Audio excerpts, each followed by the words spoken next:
ایک صحابی تھے، ان کا نام تھا جریر بن عبداللہ البجلی رحمت اللہ علیہ۔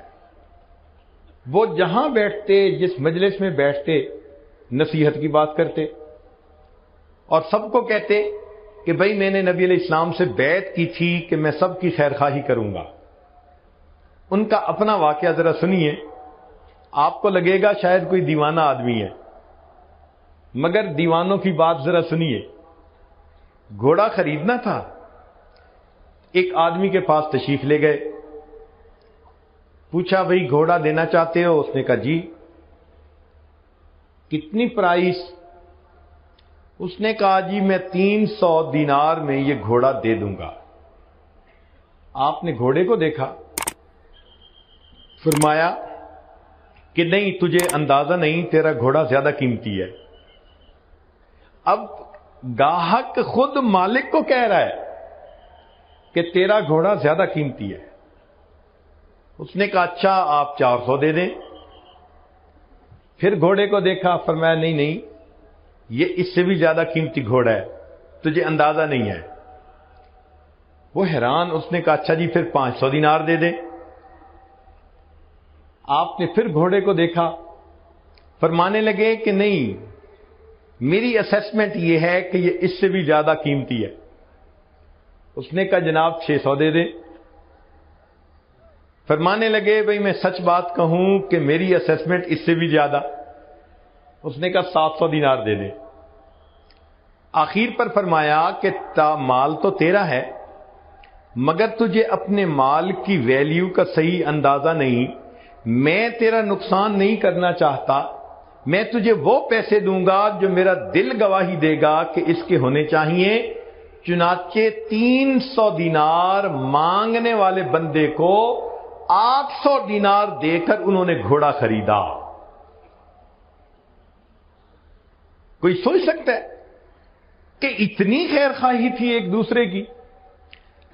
آج کے دور میں تو کسٹمر چاہتا ہے کہ بغیر پیسوں کی چیز لے جاؤں، اور جو مالک ہوتا ہے وہ چاہتا ہے کہ چیز دیے بغیر اس کی جیب کا پیسہ نکال لوں۔ یہ آج کل کی تجارت ہے، مگر نبی علیہ الصلوۃ والسلام نے خیر خواہی کا جذبہ دیا، اور اس خیر خواہی نے ایسا معاشرہ جنم دیا، ایک دوسرے کو اپنے اوپر ترجیح دینے والے، ایک دوسرے کے ساتھ خیر کا معاملہ کرنے والے۔ چنانچہ مشہور واقعہ ہے کہ جنگ یرموک میں ایک صاحب بہت زیادہ پیاسے ہیں اور آخری لمحے میں ہیں، اور وہ کہتے ہیں العطش، پیاس، سخت گرمی تھی۔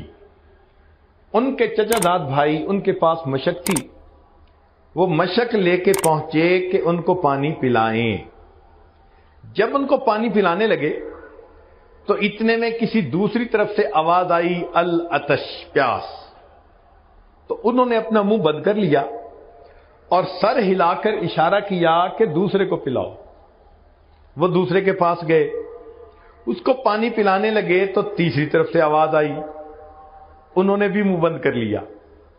وہ تیسرے کے پاس گئے تو ان کے جاتے جاتے تیسرے فوت ہو چکے تھے، لوٹ کے دوسرے کے پاس آئے تو وہ بھی فوت ہو چکے تھے، جب پہلے کے پاس آئے تو وہ بھی فوت ہو چکے تھے۔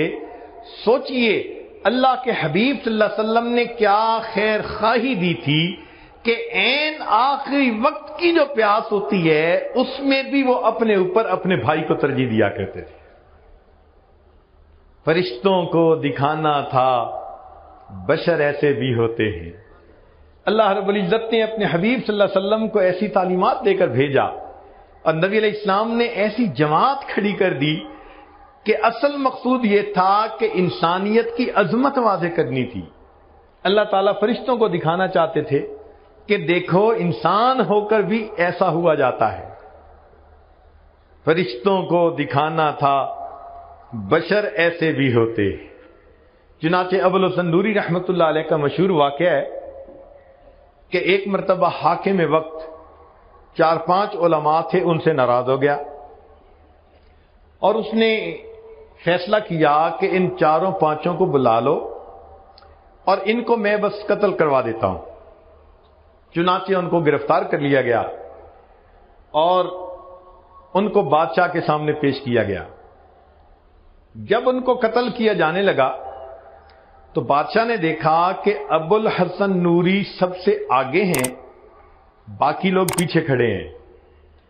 اس کو اندر سے ابو الحسن نوری سے کچھ نہ کچھ عقیدت تھی، اور یہ چاہتا تھا کہ میں کسی اور کو قتل کروں اور پھر بہانہ بنا کر ڈرا دھمکا کر باقیوں کو میں کہوں گا کہ چلو میں نے معاف کر دیا۔ اب اس نے سوچا کہ بھئی سب سے پہلے ابو الحسن نوری ہیں، تو میں کیسے ترتیب کو بدلوں؟ تو وہ کہنے لگا کہ یہ جو جگہ ہے نا یہ اچھی نہیں ہے، ذرا ان کو اس جگہ لے کے آؤ۔ مقصد یہ تھا کہ جب جگہ بدلے گی تو ترتیب بدل جائے گی۔ دوسری جگہ کھڑا کیا تو ابو الحسن نوری سب سے آگے۔ اس نے کہا نہیں یہ جگہ بھی اچھی نہیں، ایک تیسری جگہ بتائی۔ چنانچہ تیسری جگہ پر سب آ کر کھڑے ہوئے تو ابو الحسن نوری سب سے پہلے۔ اس نے بلایا، پوچھنے لگا ابو الحسن میں چاہتا تھا کسی اور کو قتل کرتا اور تمہیں میں معاف کر دیتا، مگر یہ کیا مسئلہ؟ پہلی جگہ بھی آپ آگے، دوسری جگہ بھی اور تیسری جگہ بھی، یہ اتفاقاً ہو گیا ہے یا ارادتاً آپ نے آگے کھڑا ہونے کی پوزیشن لی؟ تو ابو الحسن نوری رحمت اللہ علیہ نے فرمایا میں ارادتاً آگے کھڑا ہوا۔ اس نے پوچھا کیوں؟ کیا خوبصورت جواب دیا۔ فرمانے لگے کہ میں اس لیے ارادتاً آگے کھڑا ہوا کہ جتنی دیر جلاد مجھے قتل کرنے میں لگائے گا میرے باقی بھائیوں کو اتنے سانس اور لینے کا موقع مل جائے گا۔ کیا خوبصورت سوچ تھی ان کی، اپنے پہ دوسروں کو ترجیح دینا، دوسروں کی خیرخواہی کرنا، دوسروں کو اتنی ہمدردی ہوتی تھی۔ اللہ اکبر کبیرہ۔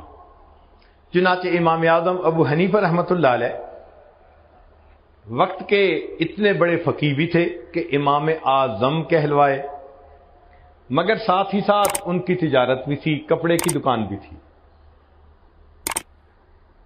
ایک مرتبہ ایک عورت ان کو کپڑا بیچنے کے لیے آئی، پوچھا بھئی کتنی پرائس؟ اس نے کہا اتنی۔ تو میں نہیں، جاؤ اپنے محرم مرد کو لے کے آؤ۔ وہ محرم مرد کو لے کے آئی، پوچھا کہ بھئی پرائس بتاؤ۔ اس نے وہی، چونکہ میاں بیوی نے مشورہ کیا تھا کہ ہم ضرورت مند ہیں، ہم اس کپڑے کو اتنے میں بیچ دیتے ہیں، اس نے بھی وہی پرائس بتائی۔ تو امام صاحب نے اس کے خاوند کو کہا کہ تمہیں اس کپڑے کی ویلیو کا اندازہ نہیں، یہ کپڑا زیادہ قیمتی ہے، تم ضرورت کی وجہ سے سستا بیچنا چاہتے ہو۔ اس نے کہا جی کہ پرائس زیادہ کر دیں۔ کتنی کریں؟ اس نے کہا جی پہلے ہم نے 100 درہم کہے تھے، اب 150 درہم کر دیں۔ فرمایا نہیں، یہ اس سے بھی زیادہ قیمتی ہے۔ اس نے کہا جی 200 درہم کر دیں۔ فرمایا نہیں، اس سے بھی زیادہ قیمتی ہے۔ آپ اندازہ لگائیے کہ 100 درہم میں جو کپڑا وہ بیچنا چاہتے تھے، امام اعظم رحمت اللہ علیہ نے اس کو 300 درہم میں خریدا، اور خریدتے وقت فرمایا میرا کانشیس کلیئر ہے کہ میں نے کسی بندے کو دھوکہ دے کر چیز نہیں خریدی۔ اللہ اکبر کبیرہ۔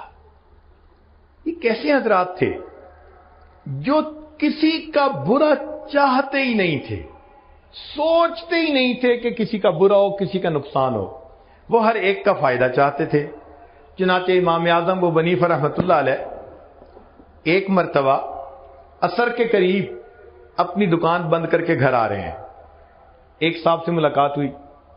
اس نے پوچھا نعمان آج دکان جلدی بند کر دی، پہلے تو مغرب کے وقت بند کرتے تھے، آج ظہر کے بعد ہی بند کر دی؟ فرمان لگے ہاں آج میں نے ظہر کے بعد بند کر دی۔ وجہ کیا ہے؟ فرمانے لگے کہ آج آسمان پر بادل ہیں اور روشنی کم ہے، وہ بجلی کا زمانہ تو تھا نہیں، تو فرمانے لگے کہ روشنی کم تھی، اور جب روشنی کم ہوتی ہے، ویزیبلٹی کم ہوتی ہے، اس وقت جو کپڑے کا گاہک ہوتا ہے اس کو کپڑے کی کوالٹی کا صحیح پتہ نہیں چلتا. میں نے دکان بند کر دی, میری دکان کا کوئی گاہک کم قیمت کپڑے کو بیش قیمت سمجھ کر مجھ سے نہ خریدے, اس کو کہیں نقصان نہ ہو جائے. اللہ اکبر کبیرہ. آپ سوچئے کہ ایسے بھی تجارت ہوا کرتی تھی جب ہم صحیح معنوں میں مسلمان تھے. یہ وہ ہستیاں تھیں کہ جو صحیح معنوں میں مسلمان تھے. عبداللہ ابن مبارک رحمت اللہ علیہ ایک بڑے محدث ہیں. ان کا ایک پڑوسی تھا اور وہ پڑوسی مکان بیچنا چاہتا تھا. تو خریدار نے آ کے پوچھا مکان کی کتنی قیمت؟ اس نے کہا جناب 2000 دینار. اس نے کہا بھائی اس مکان کی قیمت تو 1000 دینار بہت ہے, اس نیبرہڈ میں تو 1000 دینار قیمت بہت ہے. تو اس نے آگے سے کہا ہاں مکان کی قیمت ہے 1000 دینار اور دوسرا 1000 دینار عبداللہ ابن مبارک کے پڑوس کی قیمت ہے. جب ہم صحیح معنوں میں مسلمان تھے ہمارے ہمسائے کے گھروں کی قیمتیں بڑھ جایا کرتی تھی. لوگ ہمارے ساتھ مل کر رہنا اتنا پسند کرتے تھے. وہ سمجھتے تھے کہ یہ خیر خواہ انسان ہے, یہ نیک نیت انسان ہے, اس سے بہتر مجھے نیبر دنیا میں کوئی نہیں مل سکتا. سوچئے جب ہم صحیح معنوں میں مسلمان تھے ہمارے اخلاق اس وقت کتنے اچھے ہوا کرتے تھے. چنانچہ بغداد جب پوری دنیا کا مرکز تھا اس وقت کفار نے سوچا کہ مسلمانوں کے معاشرے کا اندازہ تو لگایا جائے کہ کیا وجہ ہے کہ یہ جہاں جاتے ہیں کامیابی ان کے قدم چومتی ہے. ان کے ماحول میں آپس میں میل جو لین دین یہ کیسا ہے. چنانچہ انہوں نے ایک آدمی کو بھیجا کہ جائیں اور ان کے ماحول معاشرت کو ذرا اسٹڈی کر کے آئیں. وہ آیا, بغداد پہنچا تو تھکا ہوا تھا. اس نے سوچا کہ کیوں نہ میں کھانا کھا لوں, لہذا وہ ایک ریسٹورنٹ پہ آ گیا اور وہاں بیٹھ کے اس نے کھانا کھانا شروع کیا. مگر اس نے فیل کیا کہ کھانے کے دوران ایک اور بندہ تھا جو قریب کھانا کھا رہا تھا اور وہ کبھی کبھی اس کی طرف دیکھ رہا تھا. تو اس کو فیل ہوا کہ یہ بندہ مجھے واچ کر رہا ہے. اس نے دل میں سوچا میں پردیسی ہوں, نووارد ہوں, یہ ذرا میری شکل کو دیکھ کے پہچان رہا ہوگا کہ یہ باہر سے آیا ہے. خیر اس نے کھانا کھا لیا. جب کھانا کھا لیا تو اس کے بعد یہ کاؤنٹر پر آیا اور اس سے کہا کہ جی میں نے کھانا کھا لیا, مجھے بل بتائیں. اس نے کہا جناب آپ کا بل تو پے ہو چکا. میرا بل کیسے پے ہو چکا؟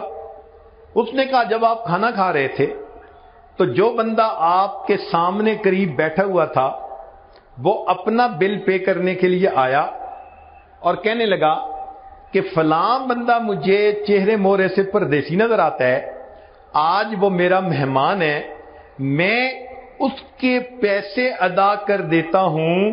بتانے کی ضرورت اس لیے نہیں کہ اجر مجھے اپنے اللہ سے چاہیے.